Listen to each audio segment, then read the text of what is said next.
Chers frères et sœurs en Christ, nous vous saluons dans le nom de Jésus et nous vous bénissons dans son nom et en son nom. Nous croyons du fond de notre cœur que vous êtes bien portants et que vous continuez à aimer le Seigneur et à marcher dans ses voies, conduit par sa parole et par son esprit. En tout cas, c'est cela notre souhait, le vœu le plus cher de notre vie et de notre cœur. C'est pour voir le peuple de Dieu marcher dans la victoire. Parce que l'évangile reste une puissance de Dieu pour quiconque croit, aux Juifs premièrement, puis aux Grecs ensuite. Et souvenez-vous toujours que la prédication de la croix est une folie pour ceux qui périssent. Mais pour nous qui sommes sauvés, elle est une puissance de Dieu. Alors, aujourd'hui, nous allons partager quelque chose de très intéressant. Pourquoi? Parce que nous vivons des temps qui ne sont pas faciles. Vous savez, la Bible a prédit, avant le retour de Jésus, des temps difficiles. Ça veut dire que les temps seront difficiles. Bien que l'Église ne soit pas encore enlevée, nous sommes entrés déjà dans des temps difficiles, mais ce n'est que le début des temps encore plus difficiles. Depuis le Covid-19, le monde est entré dans une période inédite. Après le Covid-19, au lieu de voir le monde retrouver sa dynamique dans tous les domaines, mais c'est le contraire qui s'est produit. La guerre d'Ukraine, la guerre entre Israël et Hamas, des tremblements de terre par-ci par-là, le changement climatique ainsi que ses corollaires, ses conséquences, et j'en passe. Et cela affecte d'une manière ou d'une autre tous les habitants de la terre, chacun à son niveau. Mais personne ne peut dire qu'il échappe aux conséquences des phénomènes qui se produisent aujourd'hui dans le monde. Alors, qu'est-ce que Dieu a préconisé ou qu'est-ce que Dieu a prévu? Parce qu'il est omniscient, il sait tout avant tout commencement. Donc, il connaît la fin de toute chose avant que la chose commence ou avant que les choses commencent. Alors, qu'est-ce que Dieu a prévu dans sa parole lorsque ses enfants vivront dans une telle période? Je suis convaincu que nous sommes la génération, probablement, qui verra le retour de Jésus. Alors, qu'est-ce que Dieu a donné comme remède, comme antidote contre, l'inquiétude, parce qu'il y a de quoi s'inquiéter. On s'inquiète de ce qu'adviendra demain. On s'inquiète de ce que nous allons manquer de ceci ou de cela. Donc, il y a plusieurs raisons pour que notre cœur soit gagné par les inquiétudes. 2, remède ou antidote contre l'anxiété. Ça veut dire que notre âme est anxieuse. L'anxiété, c'est un sentiment intérieur dans notre âme de danger ou des problèmes qui ne sont pas encore bien définis, mais que l'on commence déjà à vivre cela. C'est ça l'anxiété. Et puis, autre chose, le remède contre la peur du lendemain. Ces 3 choses aujourd'hui gagnent les cœurs de ceux qui habitent la planète aujourd'hui. Et en philosophie, cela porte d'autres noms. Mais il faut savoir aussi que le problème auquel nous faisons face aujourd'hui, certains philosophes l'ont appelé le désenchantement du monde. Pourquoi? Parce que La science avait promis une vie meilleure, une vie de prospérité, d'épanouissement à tous ceux qui vivront dans notre période. Mais au lieu de voir le bonheur que les scientifiques qu'on appelle les positivistes, c'est-à-dire qui avaient banni la croyance, la foi en Dieu, la théologie, la métaphysique, qui avaient mis dans la poubelle, dans les oubliettes de l'histoire, et qui avaient prophétisé ou annoncé des lendemains meilleurs où Dieu sera banni dans le vocabulaire, dans notre vocabulaire, et la science sortira de son chapeau de la magie. La science va remplacer Dieu. Les hommes vont être heureux. Il n'y aura plus de maladies. La science avait même annoncé qu'il arriverait une période où la mort elle-même sera éradiquée, sera anéantie. Là, je parle de le transhumanisme, ou H+, l'homme augmenté, par la science, la technoscience, nanoscience, la science qui sera au service de la médecine. Donc, l'homme va vivre une vie heureuse sur terre, sans maladie, sans défaillance physique, et plus tard, vivre éternellement. Ça, c'était ça, en fait, l'évangile des positivistes. Mais notre évangile à nous, l'évangile de Jésus-Christ, va à contre-courant de ces mensonges. Il n'y a qu'en Jésus et par Jésus qu'on peut accéder au bonheur, qu'on peut accéder à une vie d'épanouissement, dans le vrai sens du terme. Alors, Dieu a prévu que l'Église des temps de la fin, et nous y sommes déjà, Dieu a prévu un remède. Ce remède est composé de 3 mots. Nous lisons cela dans 1 Thessaloniciens chapitre 5, verset 16. Mais pour bien comprendre le remède de Dieu contre l'anxiété, contre les inquiétudes, contre la peur du lendemain, contre les soucis de la vie, nous allons lire depuis le verset 12 jusqu'au verset 24. Nous vous prions, frères, d'avoir de la considération pour ceux qui travaillent parmi vous, ceux qui nous dirigent dans la maison de Dieu, dans l'Église, qui vous dirigent dans le Seigneur et qui vous exhortent. Ayez pour eux beaucoup d'affection à cause de leur œuvre. Soyez en paix entre vous. Nous vous en prions aussi, frères, avertissez ceux qui vivent dans le désordre. Dieu n'aime pas le désordre. Satan est appelé le Dieu du chaos. Alors Dieu, notre Dieu, le Créateur, c'est le Dieu d'ordre. D'ailleurs, nous le voyons dans l'univers, tout est ordonné. Le Créateur se voit à travers sa création. Nous jugeons l'artiste par son œuvre. Donc, si tu veux savoir comment est Dieu, vois la création. Avant même que Jésus vienne, en tant que Dieu fait homme, ce qu'on appelle le mystère de l'incarnation, Dieu s'est révélé dans plusieurs manières et dans différentes époques. Et parmi ces moyens qu'il a utilisés pour se révéler aux hommes, il y a notamment la création. Nous devons avertir ceux qui vivent dans le désordre parce que Dieu est un Dieu d'ordre. Consoler ceux qui sont abattus. Vous voyez, aujourd'hui, nous avons beaucoup de gens dans le monde qui sont abattus. Il y en a qui ont perdu leur boulot, c'est-à-dire les emplois. Il y en a qui ont fait faillite dans leur business parce que la conjoncture économique ne se prête pas aux affaires comme avant. Il y en a qui sont à court d'argent, ils ont perdu tout espoir d'en gagner. Il y en a qui luttent contre une maladie dite incurable. Ils ont essayé tout. Ils ont essayé tous les médecins selon leurs moyens.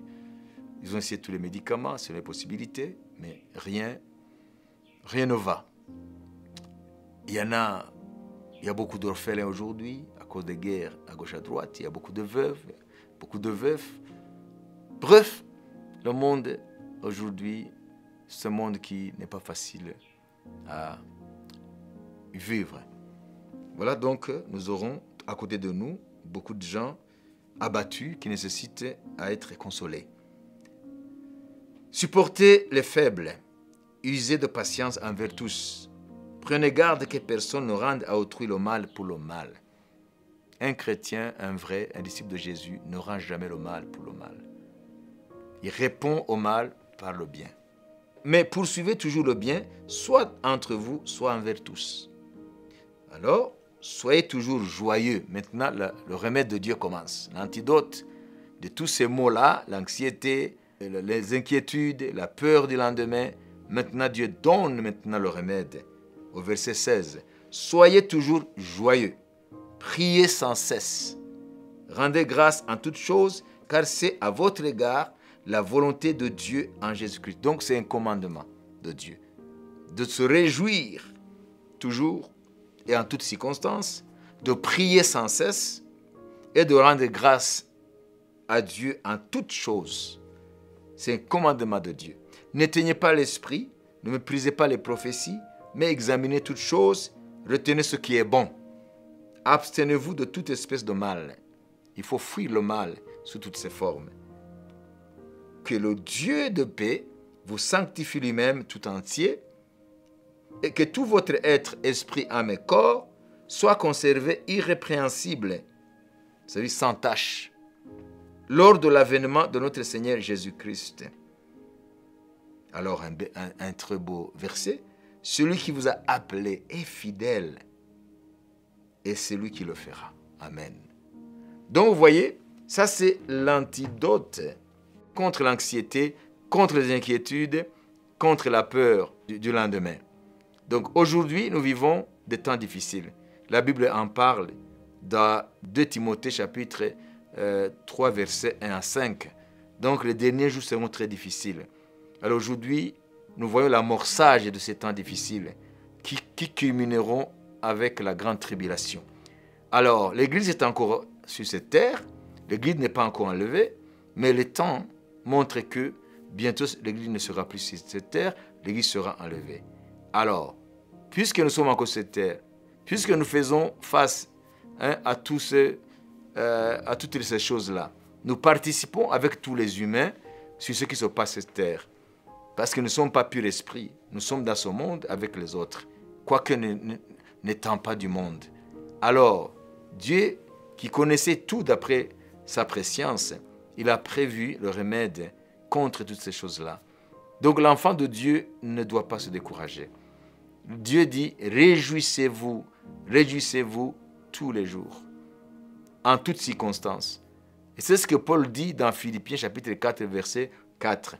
Réjouissez-vous. Je vous le répète, réjouissez-vous toujours. Donc c'est un ordre du Seigneur. Tu vas me demander, mais comment est-ce qu'on peut se réjouir alors qu'on est dans des problèmes, on est dans le pétrin, alors que les choses vont de travers? Alors, soit tu vas croire à ce que tu penses, soit tu vas croire à ce que Dieu dit.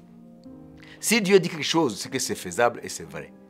Regardons Paul et son équipe lorsqu'ils étaient emprisonnés dans la ville de Philippe. Ils ont été battus, ils sont enchaînés, ils sont en prison.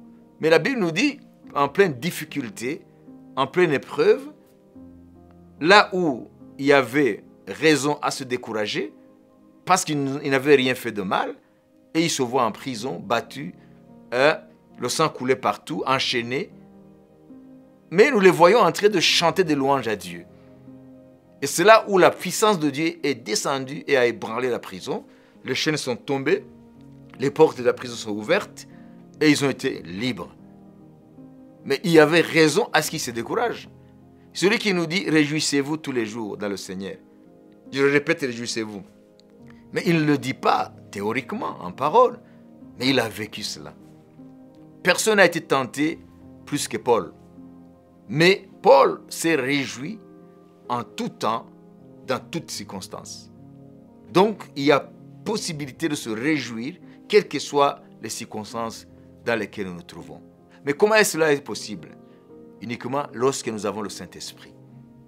Lorsque nous avons le Saint-Esprit, lorsque la parole de Dieu habite en nous, lorsque nous avons la foi, alors, en ce moment-là, c'est possible à ce que Dieu nous donne la joie, même dans des problèmes de la vie. C'est pourquoi, dans le livre de Néhémie, il est écrit « La joie de l'Éternel, c'est notre force ». Pourquoi? Parce que lorsque nous sommes dans la joie de l'Esprit, là, c'est une porte ouverte à l'action de Dieu. Et Dieu vient et met nos ennemis en déroute.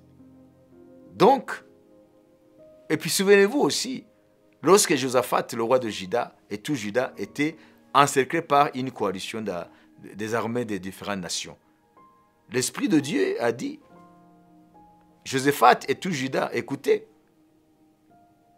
vous n'avez pas à vous lamenter, à avoir peur. La guerre, cette guerre n'est pas la vôtre. C'est la guerre de l'Éternel.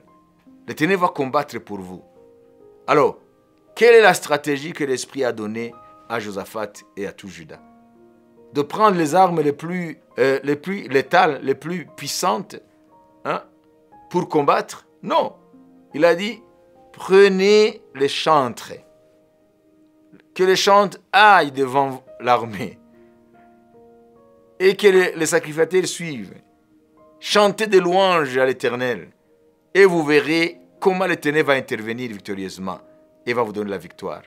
Ça, c'est un signe pour montrer que un cœur joyeux dans le Seigneur attire l'intervention de Dieu.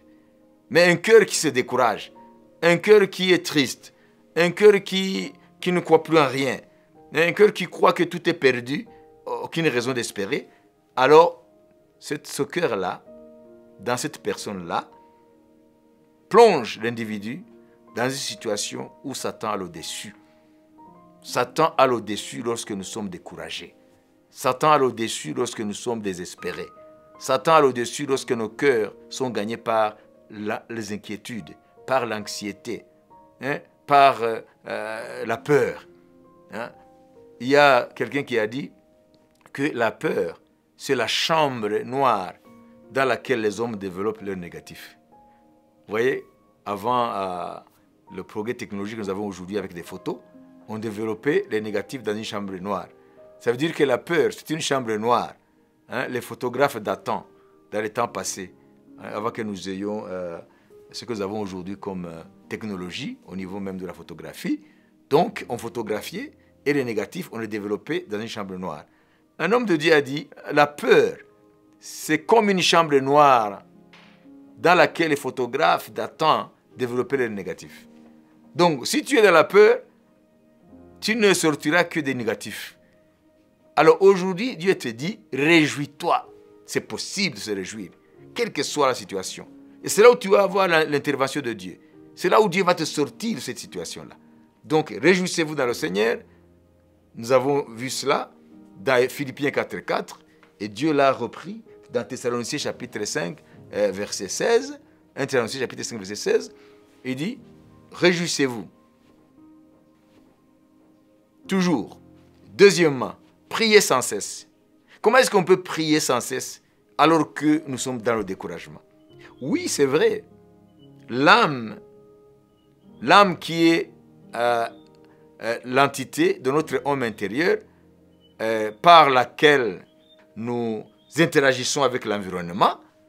Donc l'âme, c'est elle qui nous amène des informations, qui nous amène, ça veut dire lorsque nous voyons des choses, lorsque nous écoutons des choses, cela entre dans l'âme. Alors quand ça entre dans l'âme, l'âme va développer effectivement le découragement si nous sommes dans une situation qui n'est pas bonne.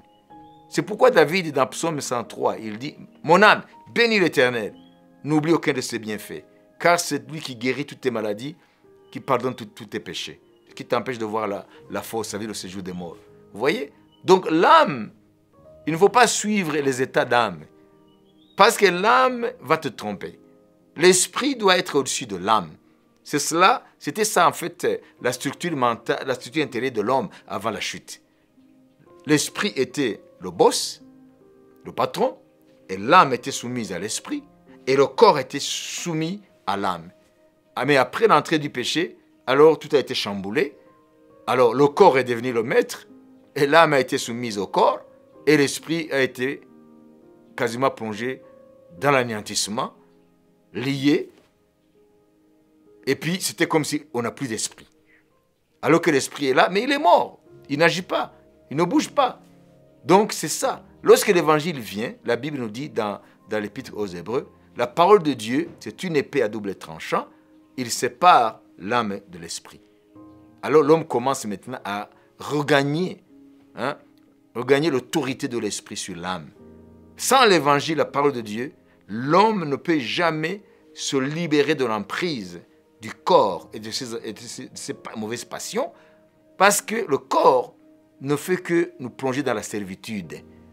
Quelqu'un a dit, le corps est un bon serviteur, mais un mauvais maître. Mais aujourd'hui, nous voyons quasiment la population, la majeure population du monde est soumise au dictat du corps. Aujourd'hui, nous vivons dans un monde body-centered. C'est le corps qui est au centre. Alors, l'évangile nous appelle à ce que la parole de Dieu nous libère des liens de l'âme qui elle-même est prisonnière du corps. Alors, Dieu dit, réjouissez-vous. Ça veut dire, nous pouvons nous réjouir, c'est possible dans le Seigneur. Il y a cette force-là. Dieu a pourvu à cette force-là, la force de l'esprit. Et puis deuxièmement, prier sans cesse. Oui, c'est possible de prier sans cesse. C'est possible de prier dans toutes circonstances. Lorsqu'on a réussi dans tel ou tel domaine, lorsqu'on a perdu, nous pouvons prier. Pourquoi Dieu dit ça? C'est un ordre, souvenez-vous. Dieu ne suggère pas, il donne un ordre. C'est un commandement. Parce que la prière, c'est la clé pour que l'Esprit de Dieu agisse, pour que Dieu apporte des solutions divines aux problèmes humains. Voilà pourquoi Dieu dit, priez sans cesse. Donc il ne faut pas écouter la voix de ton âme. Il faut écouter la parole de Dieu. Il faut écouter ce que l'Esprit te dit. Et non pas ce que l'âme. Tu sauras comment, si c'est l'âme qui te dirige, c'est ce que tu sens. Je ne me sens pas bien. Vous voyez? Donc, le vrai chrétien ou le vrai disciple de Jésus, parce que le mot chrétien nous a été donné par les non-croyants dans la ville d'Antioche, le sud de la Turquie aujourd'hui. Tu peux lire ça dans Actes chapitre 11, verset 26. Les chrétiens s'appelaient disciples de Jésus, disciples de Christ. C'est le monde qui nous a appelés chrétiens. Donc nous sommes disciples. Donc les vrais disciples de Jésus, ils ne vivent pas ou ils ne marchent pas par la vue, mais ils marchent par la foi. Donc la foi nous fait vivre ce que l'Esprit veut que nous vivions. Donc il ne faut pas, en tant que disciple de Jésus, écouter ce que tu sens, mais il faut agir selon ce que l'Esprit dit. Et ce que l'Esprit dit, c'est dans la parole de Dieu. Donc si tu veux marcher avec Dieu en suivant ce que tu sens, ça veut dire les sens physiques, là tu ne marcheras jamais avec Dieu, tu ne connaîtras jamais la victoire de Jésus sur le monde, sur la chair et sur Satan. Parce que la chair ne peut jamais, jamais, jamais obéir à la parole de Dieu. Et la chair est étrangère à la parole de Dieu et à la volonté de Dieu. Voilà pourquoi la Bible dit que nous ne marchons pas par la vue. Nous ne sommes pas dirigés par ce que nous voyons. Nous ne sommes pas dirigés par ce que nous entendons. Mais nous marchons par la foi. Et la foi, c'est une ferme assurance des choses que l'on espère dans la parole de Dieu. C'est une démonstration de ce qu'on ne voit pas. Voilà pourquoi Dieu dit, priez sans cesse. Donc il ne faut pas écouter ton âme. Il faut prier sans cesse parce que c'est la parole de Dieu qui le dit. Tu commences timidement, mais par après tu vas prendre le dessus et tu vas prier par la foi. Troisième remède, c'est un remède mais en 3 paquets. Troisième remède, c'est rendez grâce à Dieu en tout temps et dans toutes circonstances. C'est cela la volonté de Dieu pour nous en Jésus-Christ. Ça veut dire nous devons être reconnaissants. Nous devons remercier le Seigneur. Dans les bons comme dans les mauvais moments, nous devons remercier le Seigneur. Comment ça? En se remémorant, en se rappelant ce qu'il a fait dans le passé. En se rappelant ce qu'il a fait hier. En se rappelant ce que la Bible nous donne comme des promesses à espérer. En se remémorant les différentes bontés de Dieu. en se remémorant différents témoignages des œuvres grandioses de Dieu. Là, nous allons voir jaillir en nous des torrents de louanges envers Dieu. Donc un cœur qui est joyeux, un cœur qui se réjouit, un cœur qui prie sans cesse, un cœur qui ne cesse de rendre grâce à Dieu de ce qu'il est, de ce qu'il fait, de ce qu'il a fait et de ce qu'il fera. Ce cœur-là a le dessus sur les puissances des ténèbres. Ce cœur-là peut vaincre les défis d'aujourd'hui. Ce cœur-là peut venir à bout de tout ce que Satan peut mettre sur notre route comme embûche. Le monde est dans le désespoir et il le sera davantage. Alors Dieu donne le remède à la situation dans laquelle nous vivons aujourd'hui, qui a de quoi nous faire désespérer. Donc c'est se réjouir en tout temps et en toutes circonstances dans le Seigneur, c'est prier sans cesse et enfin c'est de rendre grâce à Dieu, remercier Dieu en tout moment et en toutes choses. Amen.